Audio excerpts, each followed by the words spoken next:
Hi friends, welcome to my channel. അപ്പോൾ ഇന്ന് ഞാൻ വന്നിരിക്കുന്നത് ഗോതമ്പ് പൊടി വെച്ചിട്ട് വളരെ എളുപ്പത്തിൽ തയ്യാറാക്കി എടുക്കാൻ പറ്റുന്ന ഒരു റെസിപ്പി ആയിട്ടാണ്. അപ്പോൾ അതിനായിട്ട് ഞാനിവിടെ 1 കപ്പ് അളവിൽ ഗോതമ്പ് പൊടി എടുത്തിട്ടുണ്ട്. അപ്പോൾ നിങ്ങൾക്ക് ഗോതമ്പ് പൊടിയോ മൈദയോ വെച്ചിട്ട് തയ്യാറാക്കാവുന്നതാണ് കേട്ടോ. മൈദ വെച്ചിട്ട് തയ്യാറാക്കുമ്പോൾ കുറച്ചുകൂടെ ക്രിസ്പി ആയിട്ട് കിട്ടും, പക്ഷേ ഇത് നല്ല ഹെൽത്തി ആയിട്ടായിരിക്കും കിട്ടുന്നത്. അപ്പോൾ ഇത് ഞാനിവിടെ ഒരു ബൗളിലേക്ക് മാറ്റുന്നുണ്ട്. അപ്പോൾ നിങ്ങൾക്ക് കൂടുതലായിട്ട് വേണമെന്നുണ്ടെങ്കിൽ എടുക്കുന്ന മാവിൻ്റെ അളവ് കൂടുതലായിട്ട് എടുക്കുക കേട്ടോ. അതായത് 1 കപ്പ് എന്നുള്ളത് 2 കപ്പ് അളവൊക്കെ എടുക്കാവുന്നതാണ്. ഇനി ഇതിലേക്ക് ഞാനിവിടെ 1 ടേബിൾ സ്പൂൺ അളവിൽ ഓയിൽ ചേർത്ത് കൊടുക്കുന്നുണ്ട്. കൂടെ തന്നെ കരിഞ്ചീരകം, ഇത് ഓപ്ഷണലാണ്, ഉണ്ടെന്നുണ്ടെങ്കിൽ ചേർത്ത് കൊടുക്കുക കേട്ടോ. ഇനി അതിലേക്ക് ആവശ്യമായിട്ടുള്ള ഉപ്പ് കൂടി ചേർത്ത് കൊടുക്കാം. എല്ലാം കൂടി നന്നായിട്ട് ഒന്ന് മിക്സ് ചെയ്ത് കൊടുക്കാം. അപ്പോൾ ചേർക്കുന്ന ഓയിൽ ചൂടാക്കിയിട്ട് ചേർക്കുകയാണെന്നുണ്ടെങ്കിൽ കുറച്ചുകൂടെ മുകൾ ഭാഗമൊക്കെ നല്ല ക്രിസ്പി ആയിട്ട് കിട്ടും കേട്ടോ. ഇനി ഇതിലേക്ക് വെള്ളം ഒഴിച്ച് കുറേശ്ശെയായിട്ട് വെള്ളം ഒഴിച്ച് നമുക്കിതൊന്ന് കുഴച്ചെടുക്കാം. സാധാരണ ചപ്പാത്തിക്കൊക്കെ മാവ് കുഴയ്ക്കുന്നത് പോലെ തന്നെ കുഴച്ചെടുക്കാം. അപ്പോൾ വെള്ളം ആദ്യമേ ഒരുപാട് എടുത്ത് ഒഴിക്കരുത്, കുറേശ്ശെയായിട്ട് ഒഴിക്കുക. ഏകദേശം 1 കപ്പ് മാവിന് 1/2 കപ്പ് വെള്ളം ഒക്കെ മതിയാകും. അര കപ്പ് തികച്ച് വേണ്ടി വരത്തില്ല, അത്രയും വെള്ളമൊക്കെ മതിയാവുള്ളൂ. അപ്പോൾ ഞാനിതിവിടെ കുഴച്ചെടുത്തിട്ടുണ്ട് കേട്ടോ.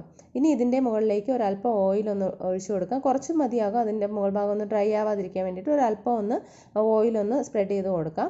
അതിനുശേഷം നമുക്കിതൊന്ന് അടച്ച് വയ്ക്കുക. ഒന്നും കൂടെ ഒന്ന് ജസ്റ്റ് ഒന്ന് ഇതുപോലെ ഒന്ന് കുഴയ്ക്കുന്നത് നല്ലതായിരിക്കും കേട്ടോ. അപ്പോൾ ആ ഒരു സോഫ്റ്റ്നെസ് കിട്ടും, അതിൻ്റെ മുകൾ ഭാഗത്തേക്ക് നന്നായിട്ടൊരു സോഫ്റ്റ് കിട്ടും. ഇനി നമുക്കിതൊന്ന് റെസ്റ്റ് ചെയ്യാനായിട്ട് മാറ്റി വയ്ക്കാം.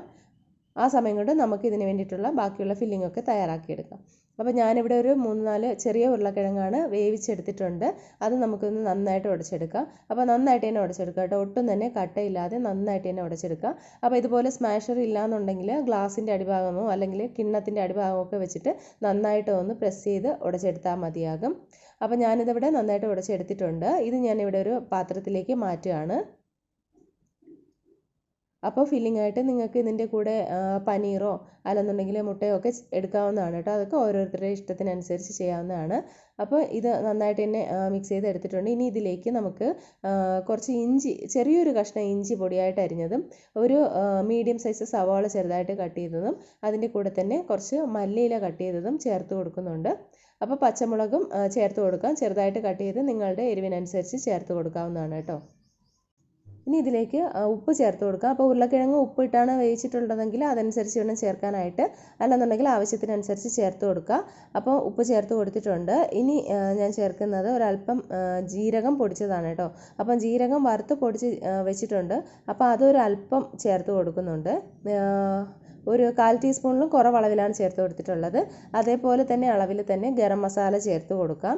ഇനി ചേർക്കുന്നത് ചാട്ട് മസാലയാണ്. അപ്പോൾ ചാട്ട് മസാല ഇല്ലയെന്നുണ്ടെങ്കിൽ കുഴപ്പമൊന്നുമില്ല, ഡ്രൈ മാംഗോ പൗഡർ ചേർക്കാം, അല്ലെങ്കിൽ നാരങ്ങ നീര് ചേർക്കാം. അപ്പോൾ അത് ഇല്ലെങ്കിലും കുഴപ്പമൊന്നുമില്ല. ഇനി ഒരല്പം മഞ്ഞൾപ്പൊടിയും ഒരു 1/2 ടീസ്പൂൺ അളവിൽ മുളക് പൊടിയും ചേർക്കുന്നുണ്ട്. മുളക് പൊടിയൊക്കെ നിങ്ങളുടെ എരിവിനനുസരിച്ച് ചേർക്കാവുന്നതാണ് കേട്ടോ. ചില്ലി ഫ്ലേക്സ് വേണമെങ്കിലും ചേർക്കാം. പച്ചമുളകൊക്കെ നിങ്ങൾക്ക് ഈ ടൈമിൽ കട്ട് ചെയ്ത് ചേർക്കാവുന്നതാണ്. അപ്പോൾ അത് ഞാനിവിടെ ഫില്ലിങ് റെഡിയാക്കി വെച്ചിട്ടുണ്ട്. ഇനി നമുക്ക് മാവ് റെസ്റ്റ് ചെയ്യാൻ വെച്ചിരിക്കുന്ന മാവ് എടുത്ത് ജസ്റ്റ് ഒന്ന് കുഴച്ചതിന് ശേഷം അതിൻ്റെ ഓരോ ബോൾസായിട്ട് എടുക്കാം. അപ്പോൾ ഇത് ഒരുപാട് വലുപ്പത്തിൽ ചപ്പാത്തിക്കൊക്കെ പരത്തുന്ന അത്രയും വലുപ്പത്തിൽ എടുക്കേണ്ട ആവശ്യമില്ല. പൂരിക്കൊക്കെ എടുക്കുന്ന ആ ഒരു അളവിൽ എടുത്താൽ മതിയാകും കേട്ടോ. അല്പം മാവ് പൊടി ഒന്ന് വിതറി കൊടുത്തിട്ടുണ്ട് ചപ്പാത്തി പലകയിൽ. ഇനി നമുക്കതൊന്ന് പരത്തിയെടുക്കാം. അപ്പോൾ ഞാനിവിടെ ഒന്ന് പരത്തിയെടുക്കുന്നുണ്ട്. അപ്പോൾ നല്ല റൗണ്ടായിട്ട് കിട്ടിയില്ല എന്നുണ്ടെങ്കിൽ കട്ട് ചെയ്തെടുത്താൽ മതി കേട്ടോ. ഏതെങ്കിലും ഒരു പാത്രം വെച്ചിട്ടൊന്ന് കട്ട് ചെയ്തെടുക്കുക. ഇനി ഞാൻ ഇതിൻ്റെ സെൻറ്ററിലേക്ക് ഇതുപോലെ ഒന്ന് കത്തി കൊണ്ടൊന്ന് വരഞ്ഞെടുക്കുന്നുണ്ട്. ഒരു വശത്ത് മാത്രമേ ഒന്ന് കട്ട് ചെയ്തെടുക്കുന്നുള്ളൂ, ഫുള്ളായിട്ട് കട്ട് ചെയ്ത് മാറ്റുന്നുമില്ല കേട്ടോ. അതിൻ്റെ എൻഡിൽ അല്പം സ്പേസ് ഇട്ടിട്ടാണ് ഞാനിത് കട്ട് ചെയ്തിരിക്കുന്നത്. ഇനി അതിൻ്റെ സൈഡിലേക്ക് വെള്ളം വെച്ചൊന്ന് ഒട്ടിച്ചു കൊടുക്കുന്നുണ്ട്. തേച്ചിട്ട് മറുഭാഗം പിടിച്ച് മടക്കി നമുക്കൊന്ന് ഒട്ടിച്ചു കൊടുക്കാം. ഇതൊന്ന് തിരിച്ച് വയ്ക്കുക കേട്ടോ, തിരിച്ച് വയ്ക്കുന്നതായിരിക്കും കുറച്ചുകൂടെ എളുപ്പം. അപ്പോൾ ഞാനതങ്ങ് തിരിച്ച് വെച്ചിട്ടുണ്ട്. ഇനി അതിൻ്റെ സെൻറ്ററിലായിട്ട് നമുക്കിത് മസാല വെച്ച് കൊടുക്കാം. മസാല വെച്ച് കൊടുത്തിട്ടുണ്ട്.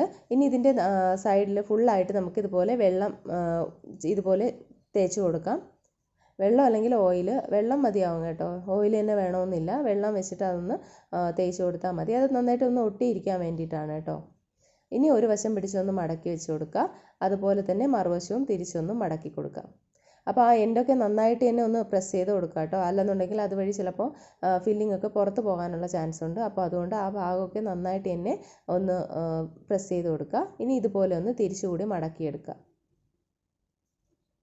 അപ്പോൾ ഒരു പ്രത്യേക ഭംഗിയിലൊരു കിട്ടും. അപ്പോൾ കുട്ടികൾക്കൊക്കെ അതൊരു സ്പെഷ്യലായിട്ട് തോന്നും. അപ്പോൾ ഈ ഒരു രീതിയിൽ ചെയ്തെടുക്കുക. ഇപ്പോൾ നോമ്പ് തുറയൊക്കെ സമയമല്ല, ആ ഒരു ടൈമിൽ നമുക്ക് ഇതുപോലെയൊക്കെയുള്ള രീതിയിലൊക്കെ ഓരോന്ന് പലഹാരങ്ങൾ തയ്യാറാക്കി എടുക്കാവുന്നതേ ഉള്ളൂ. ഒരു വെറൈറ്റി ആയിട്ടിരിക്കും, കാണാനും നല്ല ഭംഗിയുണ്ട്. അപ്പോൾ ഇത് നമുക്ക് ഒന്നുകൂടി ഞാനിതുപോലെ ഒന്ന് കാണിച്ചു തരാം. അപ്പോൾ ഇതെല്ലാം തന്നെ ഞാനിതുപോലെ ഒന്ന് റെഡിയാക്കി എടുത്തിട്ടുണ്ട്.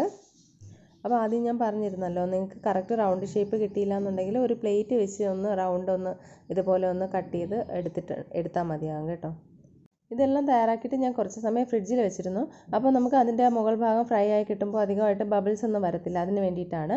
ഇപ്പോൾ ഞാനൊരു കടായിലേക്ക് എണ്ണ ഒഴിച്ച് കൊടുത്തിട്ടുണ്ട്. എണ്ണ നന്നായിട്ട് ചൂടായതിന് ശേഷം മീഡിയം ഫ്ലെയിമിലാക്കി വെച്ചിട്ടുണ്ട്. എന്നിട്ടാണ് ഇത് ഓരോന്നായിട്ട് ഇട്ട് കൊടുക്കുന്നത്. അതല്ലെന്നുണ്ടെങ്കിൽ ഇടുമ്പോൾ തന്നെ അതിൻ്റെ പുറംഭാഗം പെട്ടെന്ന് തന്നെ അത് കരിഞ്ഞു പോകാനുള്ള ചാൻസ് ഉണ്ട്. അപ്പോൾ ഇത് മീഡിയം ഫ്ലെയിമിലിട്ട് കുറച്ച് സമയം ഒന്ന് വേവിച്ചെടുക്കുക, അല്ലെങ്കിൽ ഉൾഭാഗം വെന്ത് കിട്ടത്തില്ല. അതുകൊണ്ട് മീഡിയം ഫ്ലെയിമിലിട്ട് തന്നെ തിരിച്ച് മറിച്ച് വിട്ടൊന്ന് ഫ്രൈ ചെയ്തെടുക്കുക. അപ്പോൾ ഒരു വശം ഒന്ന് ഫ്രൈ ആയി വരുമ്പോൾ നമുക്കതൊന്ന് തിരിച്ചിട്ട് കൊടുക്കാം. വലിയൊരു കടായിയൊക്കെ ആണെന്നുണ്ടെങ്കിൽ ഒരുപാട് എണ്ണ ഒരുമിച്ച് നമുക്ക് തയ്യാറാക്കി എടുക്കാവുന്നതേ ഉള്ളൂ.